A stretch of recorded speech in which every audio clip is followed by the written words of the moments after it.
there's a lot that comes with protection and provision, right? And I think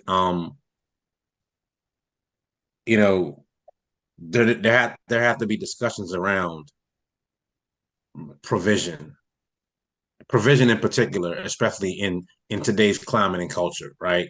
Because um, again, we're living in a time. Okay, so first of all, let me just state that you know um, all men want to provide for their families, right? And that's I don't know if, I don't know of too many men who don't profess to want to provide, right? And also we have to realize that, especially amongst us as African Americans, and we understand what's happening right now, from a cultural perspective, a lot more Black women are making more money than a lot of Black men, right? So the idea is that because you don't make more money than her, that you're not providing for your family, right? That because you don't make more, your provision isn't adequate. You're not a provider because you don't bring in more bacon, so to speak, than the missus, right? Um, so we have to understand that protection and provision isn't just relegated to salary, right? You know, you have to provide. You got to provide love. You got to provide leadership. You There you go. you I'm going you, there. you got to provide. You know what I mean? You You got to go. be the priest of the household. You got Mhm.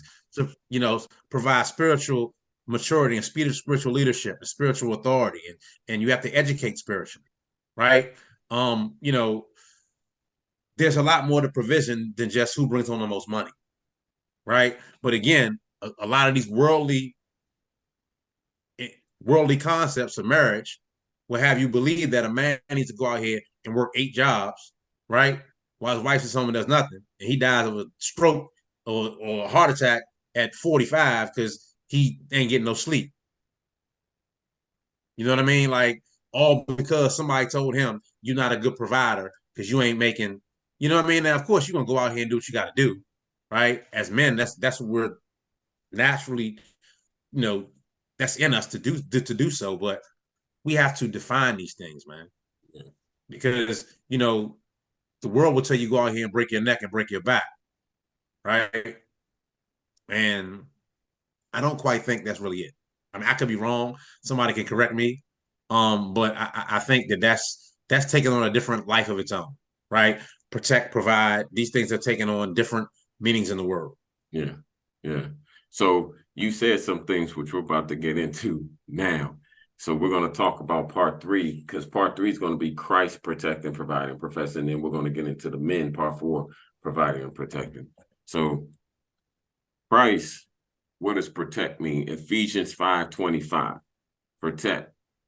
It says, for husbands, this means love your wives just as Christ loved the church. He gave up his life for her. Christ, as the head of the church, protects his bride. Christ gave himself up for the church. John 10:11. I am the good shepherd. The good shepherd sacrifices his life for the sheep. He delivered us from an utter ruin and death that was ours by placing himself in between us and our judgment, in order that we through him might be reconciled unto God. B, he not only did this upon the cross, but he ever lives to continue this protection of the church, for he is the head of the church. Therefore, he's able to say concerning his wife, concerning the church, Matthew 16, the gates of hell shall not prevail against it. Or, as we read in Psalms 121, he, the Lord of the church, never slumbers, never sleeps. He that keepeth Israel keeps Israel day by day. The Lord is our keeper. The Lord will maintain and preserve his people. Any thoughts on that one?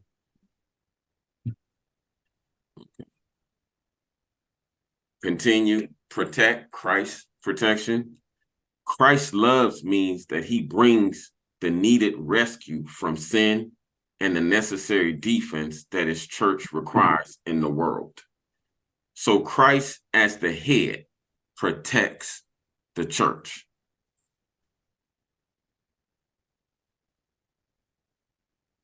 like he said, about protection and provision, I agree 100%. Protection, I would say both gentlemen made two good points. So protection, one is lifting one up and covering the other's faults. Um, like I was guilty in my marriage of you didn't do this or you didn't do that. But like he said, it's all about covering the person's faults and not always trying to exploit them. Because when you exploit a person's faults, you don't make them feel protected. When you like throw them in their face, instead of covering them.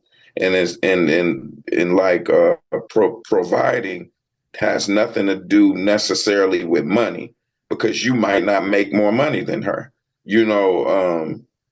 If your wife is Oprah Winfrey, you ain't. You're not winning that, right?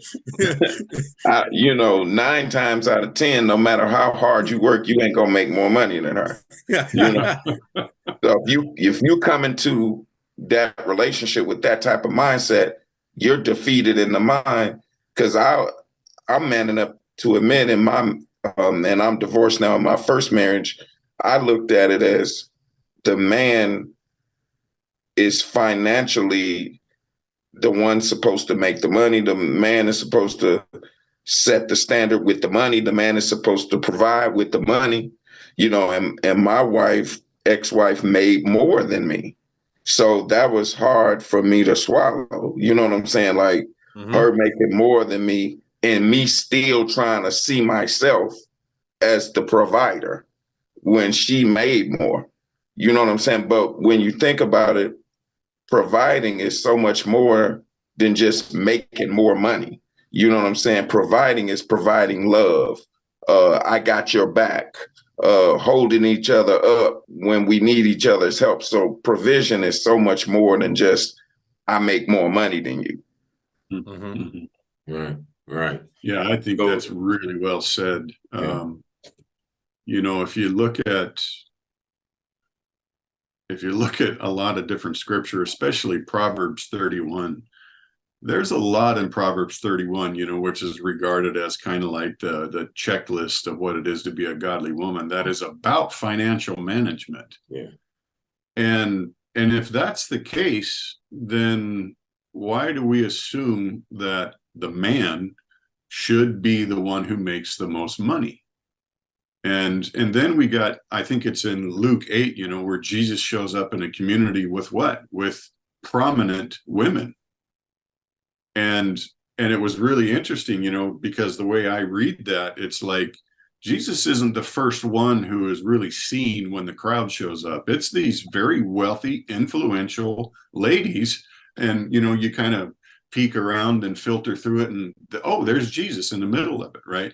So what might be a different perspective is like what's being presented. The concept of provision is really God's responsibility.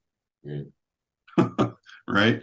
And if my wife has the capacity for whatever reason, right, to generate more income, then two things: why am I complaining about it? And two, why is she complaining about me making less? Right? And both are unhealthy. What if we also included under that word provide, provision?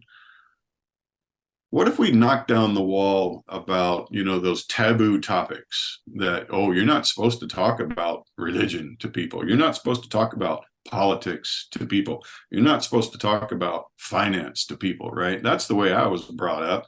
And, in my household, man, if you brought up one of those three topics, go to your room, it was trouble. And I don't know how prevalent that is these days, but, in my understanding, those are still pretty taboo topics.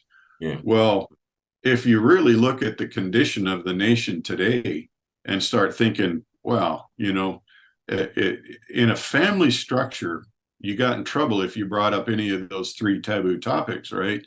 Well, now you know why. It's because he didn't want the parents to teach, to provide information to the children so that they had knowledge about what is good politics, what is kingdom politics. Leo, you mentioned the difference between a Christian business and a kingdom business. They're a big time difference.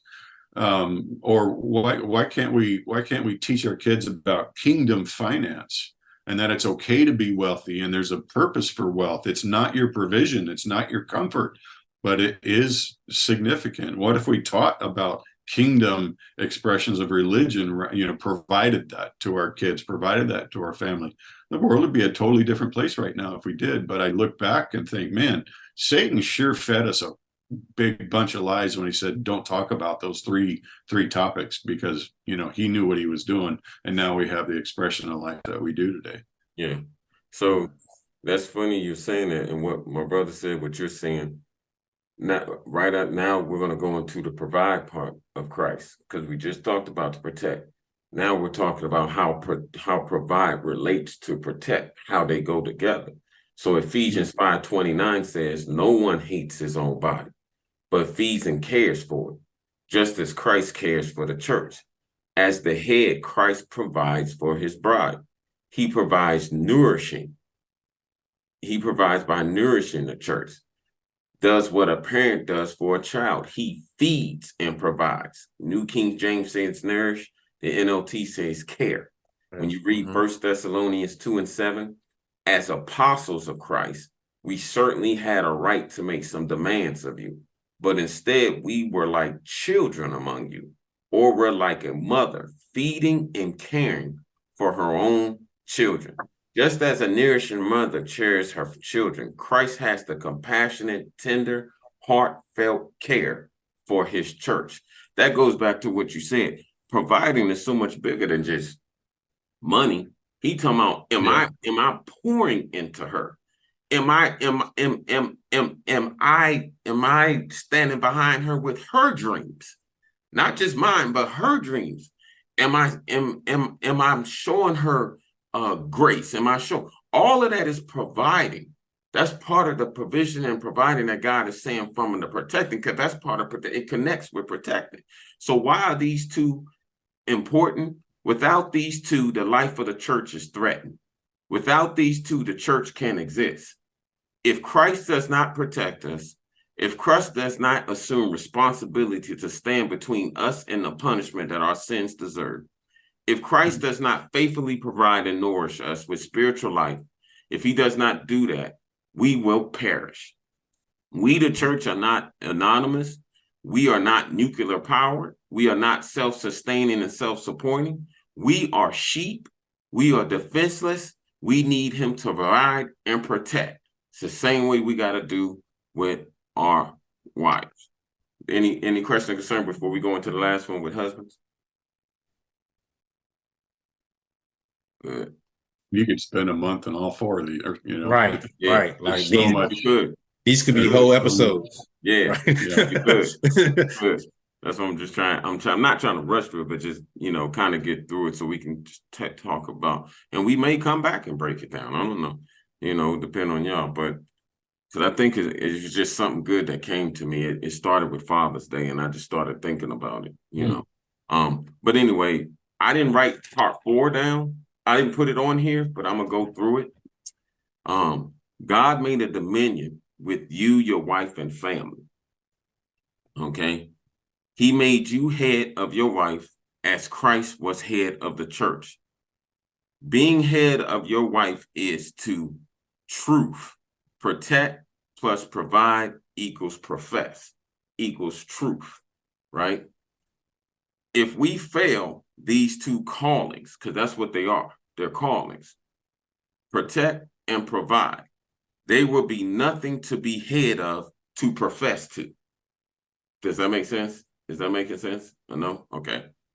Now here's the key. Protecting and providing is not only the way Christ professed his love to the church, but it's the way to profess love in his alignment to his Father, to God, right? As a husband and man. Not only is this the way to profess our love to our wives and our family, but also to Jesus Christ. John 4:16 says, I am the way, the truth, and the life. No one comes to the Father but by me. This allows us to profess our love to Christ through love, which gives us access in God, in love to God. Does that make sense? Mm-hmm. Now, Yeah. we have to assure our wife and family like Jesus did. Like for Thomas, he assured him that he did know the way. He was through him if he knew that his son was the Father. Our wives and family must be assured when they see us as headship, when they see you, me, Scott, Arsino, they know and see Christ, which is always in us, which then they know who God is because they see Christ in us. Does that make sense? So then that begins to profess our love to who not only we are for them, but who Christ is to us, and to who Christ is to our family, and to who God is as the overall CEO of the whole entire structure. I'm done, man. That was it. What y'all think?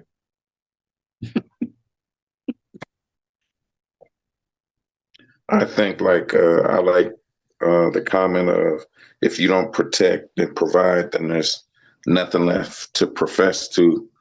And I just speak from a man's point of view, a man to a woman. If you don't protect for your wife and provide for your wife, then there'll be nothing left to be the leader of.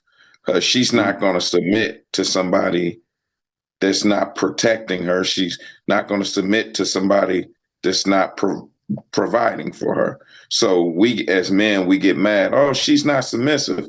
Lord, why did you give me this unsubmissive woman? But if you're not, if you're not leading correctly, if you're not making her feel protected, if you don't make her feel like you got her back,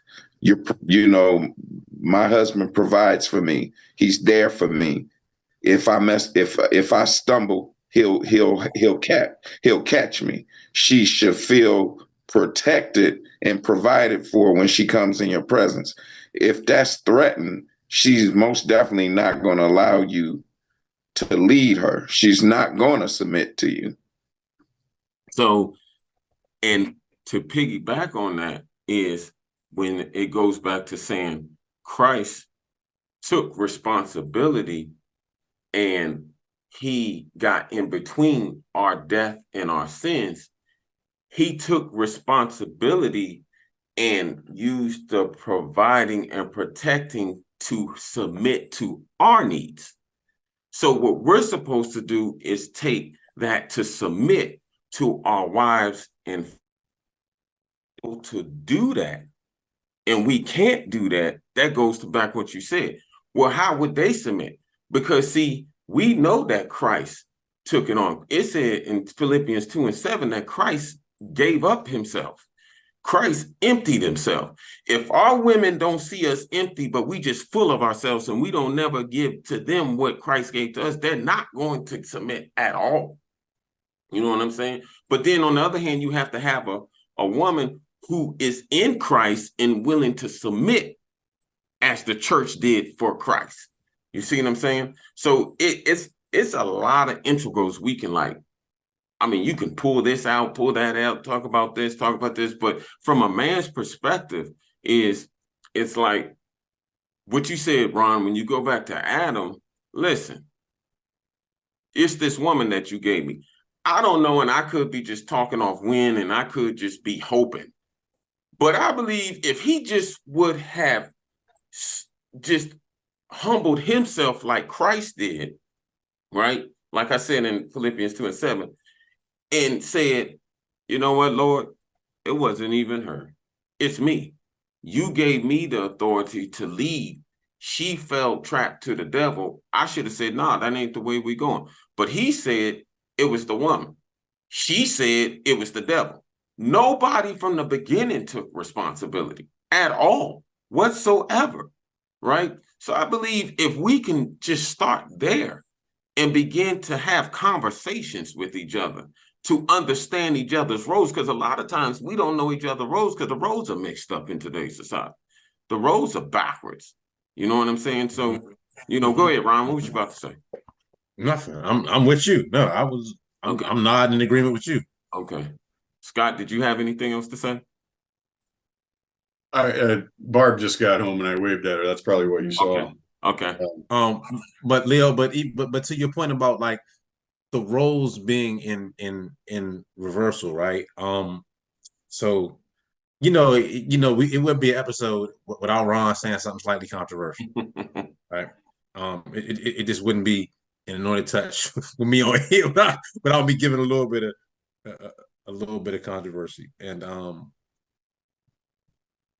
I was having a conversation the other day about why does it seem like Black men are not interested in going to church or leaving the churches, right?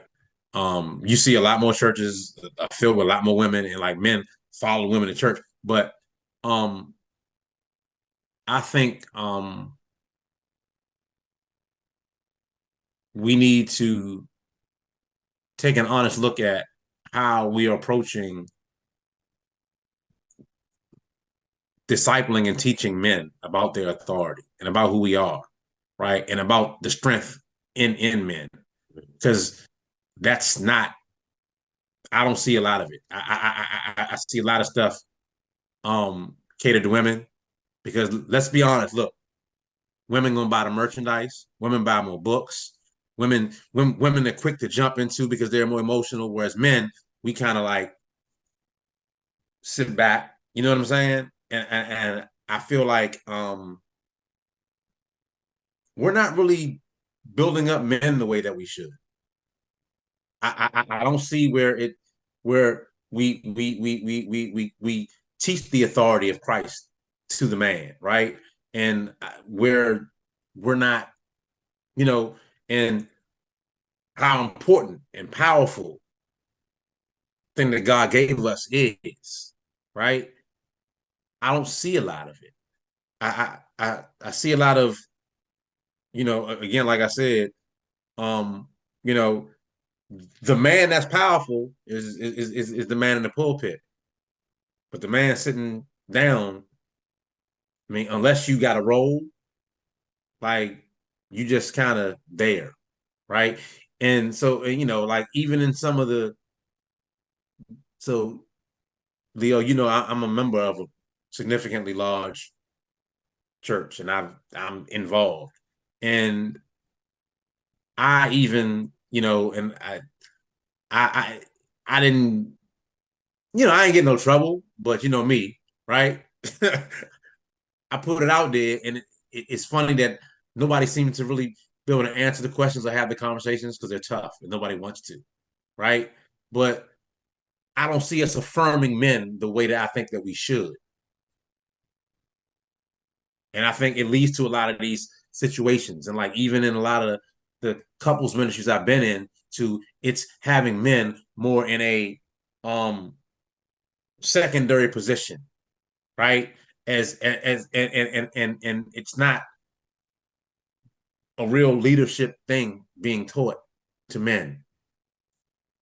And it's kind of bothersome. I agree 100%. But I think that in today's world, the roles have been reversed. If you look at the Bible's days, the men more played a role in leadership. In today's generation, the women are playing the leadership role. The women are being the protector and the provider. But at the same time, I think we got to say, whose fault is it? Because you got a lot of men abandoning their children, making women do it on their own. So we've gotten to the point where the women are saying, we don't need y'all no more because we tired of y'all abandoning us. We tired of y'all leaving us to raise kids by ourselves. So that's why society has changed a lot in not building the men up like they used to. A lot of it, I think, is our own fault for men not stepping up to the plate. Well, so and I agree with you about society, right? I agree with that. I'll just push back and say this. You see a lot more black men run to the Nation of Islam. You know why?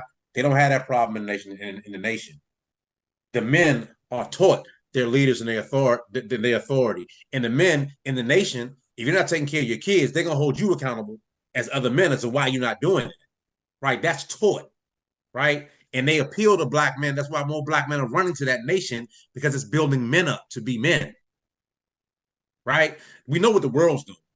But in terms of like us, as if we're the truth, we're the true religion of the one true Lord in Christ, the one true Lord and Savior Jesus Christ.